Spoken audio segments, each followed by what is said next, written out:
S ರಾಜ್ಯದಲ್ಲಿ ಮಳೆ ಕೈಕೊಟ್ಟಿರುವಂತಹ ಹಿನ್ನೆಲೆಯಲ್ಲಿ ಬರಗಾಲದ ಪರಿಸ್ಥಿತಿ ತಲೆದೂರಿದೆ. ಹೀಗಾಗಿ ಕಟ್ಟುನಿಟ್ಟಿನ ಆದೇಶವನ್ನ ಹೊರಡಿಸಲಾಗಿದೆ ವೀಕ್ಷಕರೇ.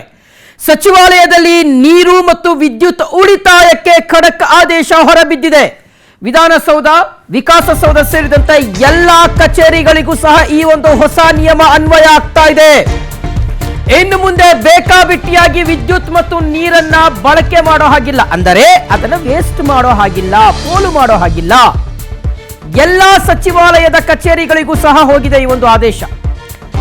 ವಿಧಾನಸೌಧ, ವಿಕಾಸಸೌಧ ಸೇರಿದಂತೆ ರಾಜ್ಯದ ಎಲ್ಲಾ ಕಚೇರಿಗಳಿಗೆ ಹೊಸ ನಿಯಮ. ಸರ್ಕಾರಿ ಕಚೇರಿಗಳಲ್ಲಿ ದಯವಿಟ್ಟು ವಿದ್ಯುತ್ ಅನ್ನ ಕಡಿಮೆ ಬಳಸಿ.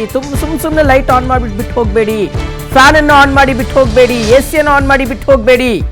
ನೀರನ್ನ ಮಿತವಾಗಿ ಬಳಕೆ ಮಾಡಿ, ನಲ್ಲಿಗಳನ್ನ ಆಫ್ ಮಾಡಿ ನೀರನ್ನ ಯೂಸ್ ಮಾಡಿದ ಮೇಲೆ ಅನಗತ್ಯವಾಗಿ ವಿದ್ಯುತ್ ಮತ್ತು ನೀರನ್ನ ಪೋಲ್ ಮಾಡಬಾರ್ದು ಅಂತ ಸರ್ಕಾರ ಕಟ್ಟುನಿಟ್ಟಾಗಿ ಆದೇಶವನ್ನು ಹೊರಡಿಸಿದೆ.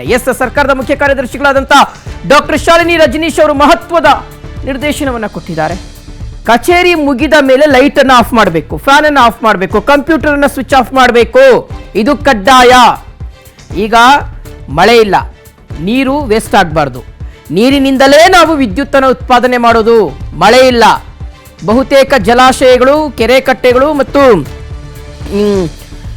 ಎಲ್ಲ ಕಡೆ ನೀರಿನ ಅಭಾವ ಇದೆ. ಸೊ ಹೀಗಾಗಿ ಕರೆಂಟ್ ಉತ್ಪಾದನೆ ತುಂಬಾ ಕಷ್ಟ ಆಗ್ತಾ ಇದೆ. ಹಾಗೆಯೇ ಈ ಕಾರಿಡಾರು, ಸಭಾಂಗಣಗಳಲ್ಲಿ ಮೋಷನ್ ಸೆನ್ಸರ್ ಅನ್ನು ಅಳವಡಿಕೆ ಮಾಡಲಿಕ್ಕೆ ಆದೇಶವನ್ನು ಹೊರಡಿಸಲಾಗಿದೆ. ಕಚೇರಿಗಳಲ್ಲಿ ನೀರನ್ನ ಉಳಿತಾಯಕ್ಕೆ ವಾಟರ್ ಏರೇಟರ್ ಅನ್ನು ಅಳವಡಿಕೆ ಮಾಡಲಾಗ್ತಾ ಇದೆ.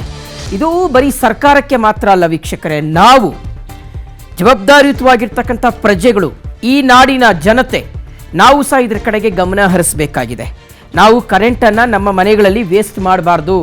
ಕರೆಂಟ್ ಬಿಲ್ ಬರುತ್ತೆ ಬಿಡಿ, ನಾವು ಕಟ್ಕೊಳ್ಳೋಣ ಅನ್ನೋ ಮನಸ್ಥಿತಿ ಅಲ್ಲ, ಅದು ಆ ಕಾಲ ಹೋಗ್ಬಿಡ್ತು. ಈಗ ಮಳೆ ಇಲ್ಲ, ಕರೆಂಟನ್ನು ನಾವು ಮಿತವಾಗಿ ಬಳಕೆ ಮಾಡಬೇಕು, ವೇಸ್ಟ್ ಮಾಡಬಾರ್ದು.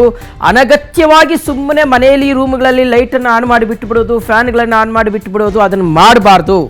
ನೀರನ್ನು ಅಷ್ಟೇ ಪ್ರತಿಯೊಬ್ಬರೂ ಸಹ ಮಿತವಾಗಿ ಬಳಕೆ ಮಾಡಬೇಕು. ಸರ್ಕಾರದ ಕಚೇರಿಗಳಲ್ಲೂ ಹೌದು, ಮಗದೊಂದು ಕಡೆ ನಮ್ಮ ಮನೆಗಳಲ್ಲೂ ಸಹ ಹೌದು. ಸುಮ್ಮನೆ ನಲ್ಲಿಯನ್ನು ಆನ್ ಮಾಡಿ ಬಿಟ್ಟು ಬಿಡೋದು ಅಥವಾ ಮನೆ ಮುಂದೆ ಬೇಕಾಬಿಟ್ಟಿಯಾಗಿ ನೀರನ್ನು ವೇಸ್ಟ್ ಮಾಡೋದು, ಇದೆಲ್ಲ ಒಂದು ಸ್ವಲ್ಪ ದಿನದ ಮಟ್ಟಿಗೆ.